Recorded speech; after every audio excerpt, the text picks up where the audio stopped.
किसी के घर में शादी होती है तो घर में चहल पहल रहती है। इस प्रकार की चहल पहल सुमन के घर पर भी थी, क्योंकि उसके बेटे की शादी होने वाली थी। इसलिए घर में नाते रिश्तेदार सब आने लगे थे, जिसके चलते सुमन घर का काम अपनी देवरानी और अपनी सासू माँ को बता रही थी और वह मज़े कर रही थी। सुमन को दूसरों से काम निकलवाने की आदत थी, इसलिए वह खुद काम ना करके वह कभी लोगों से बात करती तो कभी शादी में डांस करने की प्रैक्टिस करती थी। यह बात उसकी छोटी ननद सारिका को अच्छी नहीं लगती थी। सारिका भी जॉब करती थी। सारिका 4 भाई बहन थे, 2 भाई 2 बहन। एक बहन की शादी हो चुकी थी, लेकिन कुछ साल पहले उसके पति की मौत हो गई थी और उसके छोटे भाई की भी शादी हो चुकी है, लेकिन वह नौकरी के सिलसिले में बाहर रहता था और उसकी पत्नी यही घर में रहती थी। सारिका जॉब करती थी, इसलिए उसकी शादी उसकी बड़ी भाभी होने नहीं देना चाहती थी, क्योंकि उसे लगता था कि सारिका जॉब करती है और वह उसका फ़ायदा उठाना चाहती है। वैसे सारिका भी अपनी सैलरी घर खर्चे में दिया करती थी। सुमन पूजा के बर्तन लाती है और अपनी सासू माँ से कहती है कि माँ, ये पूजा के बर्तन धो लीजिए, लेकिन राम कली जी वह बर्तन नौकरानी को देती हैं और वह धोने लगती है। इतने में सुमन आती है और कहती है, यह क्या बात हुई माँ जी, आपसे कहा था ना पूजा के बर्तन नौकरानी से मत धुलवाना, आप खुद धो लीजिएगा। पर नहीं, लगता है आपको तो आराम करने की बहुत आदत सी पड़ गई है, क्योंकि सही कह रही हूँ ना, पूरे दिन तो घर में बैठी रहती हैं। एक काम कहा वो भी आपसे नहीं हुआ। सच कहते हैं लोग, बूढ़े सास ससुर बोझ से कम नहीं होते हैं।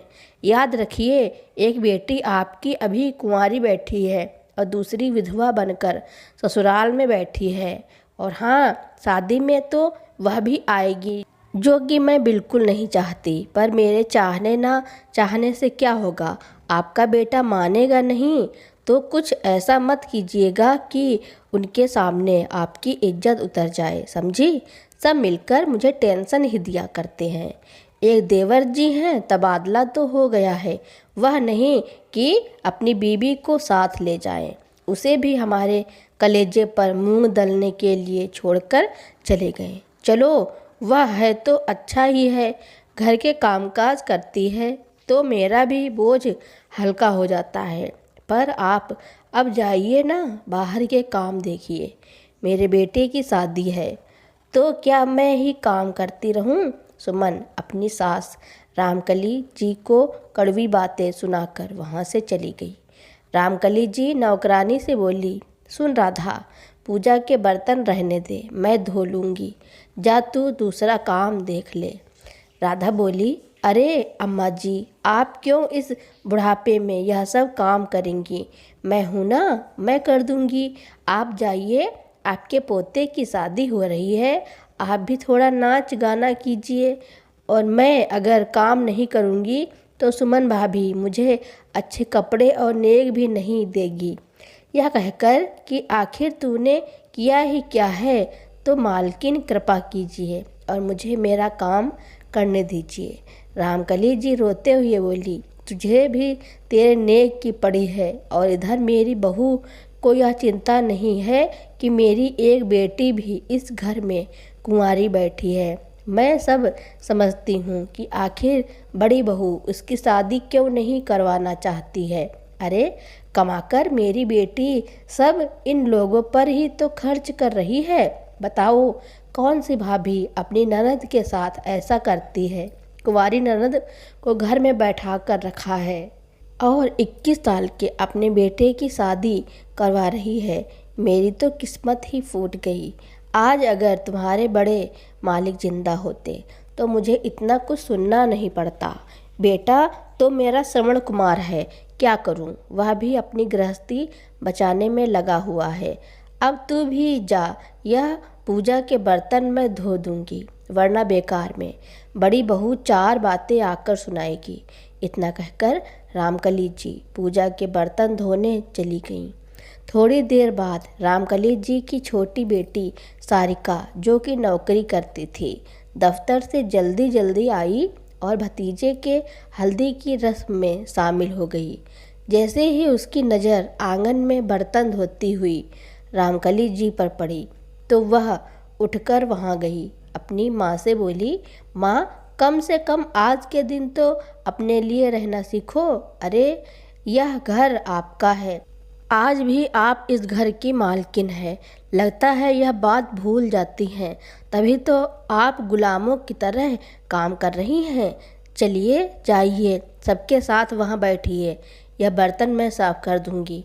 और छोटी भाभी वह कहाँ है? सारिका ने ज़बरदस्ती रामकली जी को बाहर भेज दिया। फटाफट बर्तन धोए और अपनी छोटी भाभी कोमल को ढूंढने लगी। जब कोमल कहीं नहीं मिली तो वह स्टोर रूम में गई तो देखा कोमल भाभी कुछ सामान निकाल रही थी। सारिका बोली, यह क्या बात हुई भाभी? आप इस गंदे से स्टोर रूम में क्या कर रही हैं? जल्दी से बाहर आइए। कोमल बोली, क्या हुआ? सारिका, आ रही हूँ, ब्याह का घर है ना, बहुत काम होते हैं। अब यहाँ रहती हूँ तो सब कुछ देखना तो पड़ेगा ही मुझे। काश कि तुम्हारे भैया मुझे अपने साथ ले जाते, थोड़े में ही गुजारा कर लेती, पर क्या करूँ, तुम्हारे भैया कहते हैं अगर मैं चली गई तो माँ जी को देखने वाला कोई नहीं रहेगा। बस इसी वजह से कहती हुई एक हाथ से आंसू पोंछते हुए दूसरे हाथ से स्टोर रूम में सामान निकालने लगी। पर सारिका कहाँ मानने वाली थी। उसने कोमल का हाथ पकड़ा और बोली, यह क्या बात हुई भाभी? बड़ी भाभी के बेटे की शादी है तो क्या वह कुछ नहीं करेंगी, बस मज़े करेंगी? देखो, वह तो अपने कपड़ों की मैचिंग ज्वेलरी सेट करने में भी व्यस्त हैं और देखो संगीत की रिहर्सल भी कर रही हैं। और एक आप हैं कि बस काम और काम। आप और माँ दोनों एक जैसी ही हैं। चलिए, आप भी संगीत की प्रैक्टिस कर लीजिए। कोमल अपना हाथ छुड़ाते हुए बोली, सारिका, बाद में कर लूँगी ना प्रैक्टिस, पहले काम करने दो, वरना माँ जी को काम करना पड़ेगा और बड़ी भाभी मुझसे 4 सवाल भी करेगी। तुम जानती हो, उनके बात करने का तरीका दिल को चुभ जाता है। सारिका बोली, बस भाभी, जब से आप यहाँ आई हैं देख रही हूँ बड़ी भाभी आपके ऊपर काम की जिम्मेदारियाँ सौंप कर मज़े ले रही हैं। और फिर एक छोटे भैया का ही तबादला नहीं हुआ, बल्कि बड़े भैया का भी तो तबादला हुआ था और वह भी तो इसी घर में रह रही हैं। लेकिन देखो, बड़ी भाभी तो खुद को वह अपनी मर्जी की मालकिन बना लेती हैं या फिर मेहमान समझती हैं। एक बात कहूँ, थोड़ा काम उन्हें भी तो करने के लिए बोला करो। माँ से तो कुछ कहा ही नहीं जाता है, मानो माँ ने पहले ही हथियार डाल दिया हो। पर आप क्यों हार मान जाती हैं? इस घर पर आपका भी बराबर का हक है। आप क्या ज़िंदगी भर यहाँ काम ही करती रहोगी? अरे, कभी कुछ कहना भी सीखो भाभी। वह कहते हैं ना, जो सीधे होते हैं उन पर हर कोई हुक्म चलाता है। सब आपसे फ़ायदा लेते रहेंगे, पर आपको ना तो कोई समझेगा और ना ही आपकी मदद करेगा, समझी आप? अब मैं एक नहीं सुनूंगी, बस आप चलो। इतना कहकर सारिका ने कोमल का हाथ पकड़कर ज़बरदस्ती सबके साथ डांस प्रैक्टिस करने के लिए ले गई। जैसे ही सुमन की नज़र कोमल पर पड़ी, वह बोली, अरे कोमल, तुम यहाँ क्या कर रही हो? सब सामान स्टोर रूम से निकाल लिया जो मैंने बोला था। कोमल हड़बड़ाहट में कुछ बोलती उससे पहले सारिका ने कहा, बड़ी भाभी, आपकी प्रैक्टिस तो हो गई ना, आप देख लो सामान। अरे, अब आपके बेटे की शादी में उसकी इकलौती चाची का डांस अगर नहीं हुआ तो लोग पूछेंगे नहीं, इसलिए तो इनको ज़बरदस्ती पकड़कर लाई हूँ कि कोई आपकी तैयारी पर सवाल न करे। वहाँ बैठी कुछ औरतें बोली, हाँ हाँ, यह बात तो सही है। अरे भाई, लड़के की चाची का डांस भी तो होना चाहिए। और फिर बड़ी बहू, तुम्हें भी तो इस घर के सारे सामान के बारे में पता होगा, खुद निकाल लो, तब तक तुम्हारी देवरानी भी कुछ सीख लेगी। सुमन गुस्से से आग बबूला हो गई तो सारिका ने कोमल को आंख मारते हुए कहा, देखा कोमल भाभी, मैंने कहा था ना, बड़ी भाभी हर किसी के बारे में सोचती हैं। अब चलिए। इतना कहकर वह उसे अपने साथ ले गई। सुमन अपने चेहरे पर झूठी हंसी लेकर वहाँ से चली गई। डांस के बाद कोमल को सारिका बोली, भाभी, मैं जब अपने ससुराल जाऊंगी ना तो अकेले कोई काम नहीं करूंगी, सास ननद सबके साथ मिलजुल कर करूंगी। और मैं फिर ऐसे घर में जाना चाहती हूँ जहाँ देवरानी भी होगी तो वह भी मेरा हाथ बटाएगी। सच कहूँ, सब मिलकर जब काम करते हैं तो घंटों का काम मिनटों में हो जाता है। तो बस अब से आप भी वही करना। अब माँ से तो कुछ कह नहीं सकती क्योंकि वह बेचारी खुद ही बहुत मजबूर है। इसी वजह से मैं आपको समझा रही हूँ। मायका हो या ससुराल, जहाँ सम्मान नहीं होता वहाँ अपने लोग और वह घर अपना नहीं लगता। कोमल को लगा कि सारिका की शादी नहीं हुई है, फिर भी उसने कितनी समझदारी की बात की और वह आज तक जो सब सहते सर झुकाए करती चली जा रही थी। शायद इसीलिए सब उसे ज़रूरत से ज़्यादा काम करवाते थे। कोमल मुस्कुराकर बोली, ननद रानी, रिश्ते में तो आप छोटी हैं, पर आज आपसे मैंने बहुत बड़ा सबक लिया। अब मैं भी कुछ कामों के लिए ना कर दिया करूँगी। ऐसा भी क्या काम है जो जेठानी जी नहीं कर सकती। ईश्वर करे आपको ऐसा ससुराल मिले जहाँ सबके मन में एक दूसरे के लिए प्यार और सम्मान हो। अरे हाँ, बड़ी दीदी कब आ रही हैं? वहीं बैठी रामकली जी बोली, कार्ड तो पूजा के घर भिजवा दिया है, अब पता नहीं उसके ससुराल वाले आने देंगे कि नहीं। जिसके सहारे एक औरत रहती है, अब वही उसके साथ नहीं तो भगवान ही मेरी बेटी का मालिक है। कहते कहते रामकली जी की आंखें गीली हो गई। सारिका माँ को हौसला देते हुए बोली, माँ, आप चिंता क्यों करती हैं? दीदी पढ़ी लिखी हैं। मानती हूँ भगवान ने जीजा जी को अपने पास बुला लिया, पर क्या शादी के बाद बेटी का अपने मायके पर कोई अधिकार नहीं होता? तभी सुमन वहाँ से जाते जाते बोली, नहीं, कोई अधिकार नहीं होता है। ऐसे अगर अधिकार बांटने लगे तो हम जैसी बहुओं का क्या होगा? रामकली जी को उदास देखकर सारिका बोली, माँ, आप बड़ी भाभी की बातों पर ध्यान मत दो। मैं हूँ ना, मैं हमेशा दीदी की मदद करूँगी। अब आंसू पोंछो, देखो थोड़ी देर में दीदी भी आ जाएंगी। सब संगीत की तैयारी में लग गए। रामकली जी के 4 बच्चे, 2 बेटा और 2 बेटी। बड़ी बेटी की शादी उन्होंने बहुत पहले ही कर दी थी, परंतु 1 साल पहले पूजा के पति की मौत हो गई थी।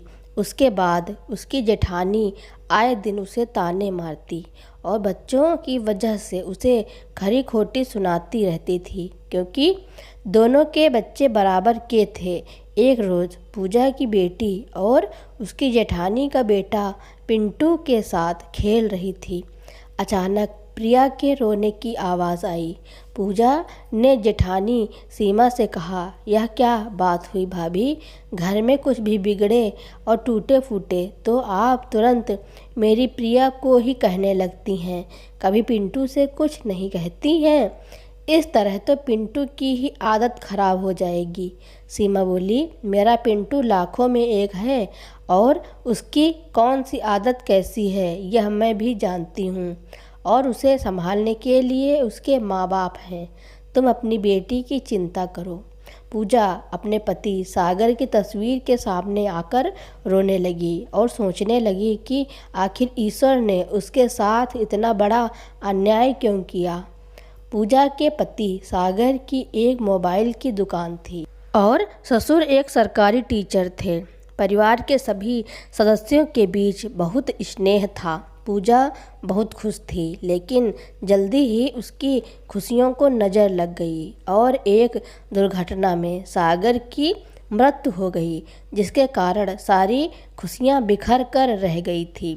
वह अपने पुराने दिनों को याद कर रही थी। तभी उसका भाई मनोज उसे लेने के लिए आया।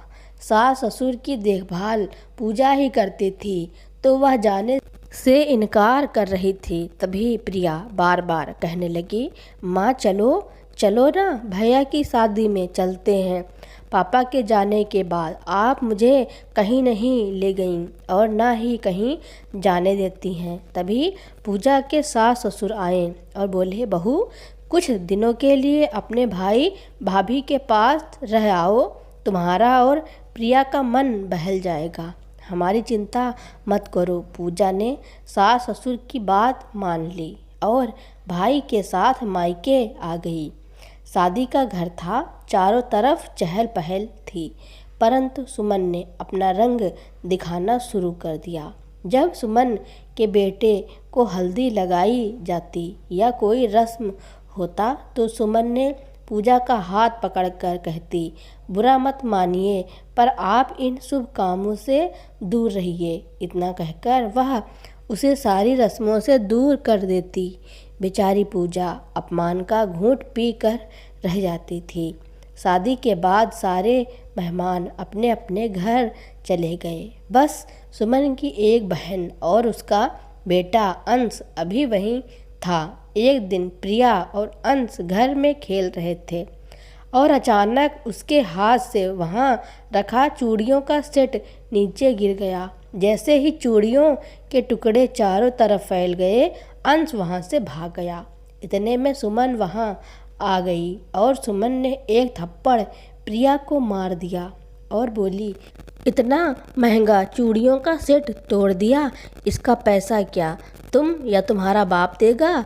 जब से यह माँ बेटी दोनों आई हैं, कुछ ना कुछ अपशगुन हो ही रहा है।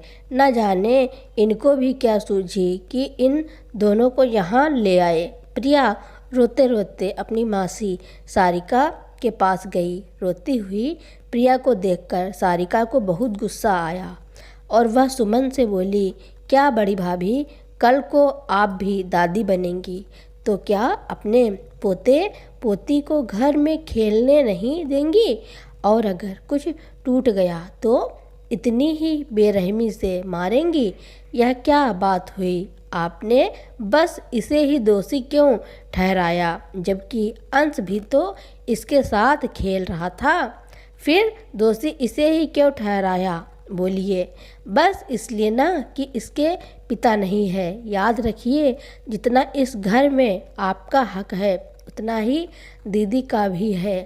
सुमन बोली, देखो सारिका, तुम कमाती हो, घर खर्चों में हाथ बटा रही हो, इसलिए मैं तुमसे कुछ नहीं कहती, पर इसका मतलब यह नहीं कि हर कोई यहाँ आकर बस जाएगा और इस घर को धर्मशाला बनाकर रखेगा। और ऐसे बिन बाप के बच्चे जिन्हें सब कुछ मिलता नहीं, वह कैसी कैसी हरकतें करते हैं, यह मैं भी जानती हूँ। आप मेरे अंश को देख लो, बिना पूछे किसी चीज़ को हाथ तक नहीं लगाता। बड़ी आई ज्ञान देने वाली। इतना कहकर सुमन वहाँ से चली गई। रामकली जी ने सारिका से कहा, बेटा बात को यहीं ख़त्म करो, बात बढ़ाने से कोई फ़ायदा नहीं है। चलो बेटा प्रिया, मैं तुम्हें चॉकलेट देती हूँ। इतना कहकर वह बच्ची को लेकर वहाँ से चली गई। अगली सुबह सुमन के पर्स से 500 का नोट चोरी हो गया। बस उसने तुरंत मासूम प्रिया का गला पकड़ लिया और बोली, चोर कहीं की, यह भोला भाला चेहरा अपनी मासी नानी को दिखाना। वह इसके झांसे में आ सकते हैं, मैं नहीं आ सकती। निकाल मेरे 500 रुपये। गायब हो गए। तभी सुमन का पति अंश को पकड़कर बाहर से अंदर लाया और उस पर चिल्लाया। सुमन, तुम प्रिया को छोड़ दो। बात बात पर हर गलती के लिए तुम मुझे जिम्मेदार ठहराना बंद करो। अरे पहले अपने रिश्तेदारों को तो देख लो। बगल के किराने वाले का मुझे फ़ोन आया था कि आपके घर का बच्चा 500 का नोट लेकर यहाँ कोल्ड ड्रिंक और चॉकलेट खरीदने आया है। यह देखो, तुम्हारे लाडले अंश के पास नोट है जो तुम्हारे भतीजे ने तुम्हारे पर्स से निकाले थे। बोलो, अब बोलती बंद क्यों हो गई तुम्हारी? सुमन, जरा सोचो, अगर ऐसा ही व्यवहार कल को तुम्हारे पोते पोती के साथ सारिका करे तो तुम्हें कैसा लगेगा? दूर खड़ी पूजा अपनी बेटी के आंसू पोंछ रही थी और उसके आंखों से आंसू बह रहे थे। मनोज अपनी बहन के पास गया और हाथ जोड़कर बोला, पूजा बहन, मुझे माफ़ कर दो। जहाँ अपमान मिले, बेवजह का दोष दिया जाए, वहाँ कभी मत जाना। मैंने बहुत बड़ी गलती कर दी जो तुम्हें अपनी खुशी में शामिल होने के लिए यहाँ ले आया। याद रखो, इस घर में तुम्हारा भी हिस्सा है। अब तुम्हारी भाभी को यह सिखाना ही पड़ेगा कि यह पूरी संपत्ति उसकी नहीं है, जो वह कभी देवरानी को तो कभी ननद को और कभी सास को अपना गुलाम समझ रखा है। अब इस घर का बंटवारा होगा। पूजा बोली, नहीं भैया, मेरी वजह से इस घर को मत बांटो। मैं यहाँ से चली जाऊँगी। मनोज बोला, वह तो तुम जाओगी ही, लेकिन अपना हिस्सा लेकर ही जाओगी। मैं तुम्हारे ससुर जी को फ़ोन कर देता हूँ, वह कल तुम्हें लेने के लिए आ जाएंगे। फिर तुम अकेले घर के लिए चली जाना और अपनी ज़िंदगी अपने दम पर जीना। किसी की मोहताज मत बनना। अब वहाँ भी अपनी जेठानी की जलीकटी सुनने की तुम्हें कोई ज़रूरत नहीं है। रामकली जी आगे बढ़कर बोली, बेटा, यह क्या कर रहे हो? समाज में बेटियों को हिस्सा नहीं दिया जाता है। मनोज बोला, माँ, आप किस दुनिया में जी रही हैं? मैं जब भी सारिका की शादी की बात चलाता हूँ तो यह आपकी बड़ी बहू कुछ न कुछ कह के उसकी शादी टाल देती है। पर अब नहीं, सारिका की जहाँ इच्छा होगी मैं उसकी शादी वहाँ करवा दूँगा। या फिर मैंने एक लड़का को देख रखा है, 2 महीने के अंदर उसके हाथ पीले कर दूँगा। और हाँ, सुन लो, आप सब, आज शाम को वकील आएंगे। इस घर के 4 हिस्से होकर रहेंगे। सुमन, अब तुमको समझ में आएगा कि प्यार और अपनेपन की दौलत कम पड़ती है तो कैसा लगता है। शाम में वकील साहब आए। संपत्ति के 4 हिस्से लगे। तब सुमन को अपने व्यवहार पर बहुत पछतावा होने लगा। अगले दिन जब पूजा अपना बैग लेकर जाने लगी तो सुमन हाथ पकड़कर उससे माफ़ी मांगने लगी। पूजा बोली, नहीं भाभी, अब नहीं। अब मैं सम्मान से जीना चाहती हूँ। जहाँ सम्मान ना मिले वह अपना घर नहीं और ना ही वहाँ कोई अपना होता है। इतना तो मैं समझ चुकी हूँ। इतना कहकर पूजा वहाँ से चली गई। समय बीता। सारिका की शादी हुई।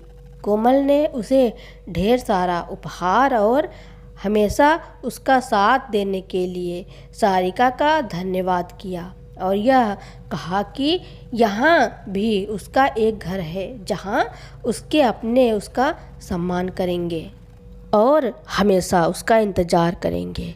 तो वहीं दूर खड़ी सुमन सिर झुकाए खड़ी थी। सारिका ने सुमन का आशीर्वाद लिया और बोली, भाभी सुबह का भूला शाम में आए तो उसे भूला नहीं कहते।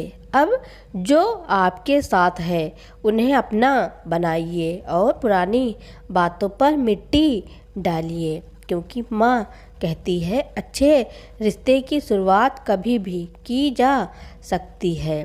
और फिर जब एक हाथ की पांचों उंगलियां एक जैसी नहीं होती हैं तो एक घर में रहने वाले लोग एक जैसे कैसे हो सकते हैं। पर अब उन्हें हमें अपना बनाना है, तभी तो घर में अपनापन का महसूस होगा। तो इसी उम्मीद से जा रही हूँ कि जब कभी लौटूंगी मायका पहले से और भी बेहतर होगा। सारिका अपने ससुराल चली जाती है और वहाँ पर रच बस जाती है। सुमन के व्यवहार में बदलाव आने लगता है। वह भी अपनी सास से अच्छी तरीके से बात करने लगती है और उन्हें मान और सम्मान देने लगती है। दिन पर दिन उसका रवैया बदलता जाता है। अब रामकली जी अपनी बहू से खुश रहने लगी। अब कोमल अपने पति के साथ रहने चली गई, क्योंकि यहाँ उसकी सासू माँ का ख्याल रखने के लिए सुमन जो थी। तो दोस्तों, इस कहानी के बारे में आपका क्या कहना है और यह कहानी आपको कैसी लगी, कमेंट में ज़रूर लिखना। मेरी स्टोरी सुनने के लिए आपका बहुत बहुत धन्यवाद। अगर आपको मेरी कहानी अच्छी लगती हो या फिर आप मेरे चैनल पर नए हो तो मेरे चैनल को लाइक, कमेंट, शेयर, सब्सक्राइब एवं बेल आइकन का बटन दबाना ना भूलें, ताकि मेरी नई नई कहानियाँ आप तक पहले ही पहुँचती रहें।